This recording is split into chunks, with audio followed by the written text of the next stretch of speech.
Diyan benim söyyen tansi ait tansların ayfi yok alata qaygını bilen sok faqat tüm gece şonda yatılan oqova berde tansiya her kim o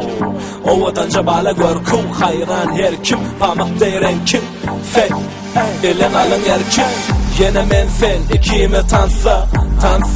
sevimi qarsa sana yakınla yanasa assa dinle tans bilen dağımıza massa sen dinle beni men varsa elten seni takmarsan sevimi dengini tans edeli koyma kendini.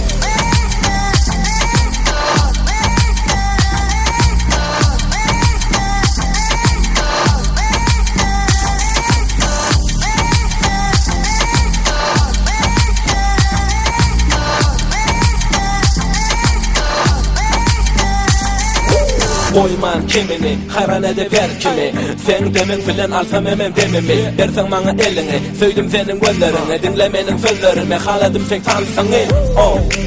Bu gece şadiyan benim dine sana özümü bağlayan ovadan görküne tay tapamak mene seni söyleyen başkaları bilemok bana anırsının gören ödün saçları makyaj merkey tırnakla çekilen star yüzün parmak değil göğe appakar dine beni söylemen ömürlük kal ovadan yılgıryan yüreğimi ereceğim taştan bana vereceğim sana günleri veriyen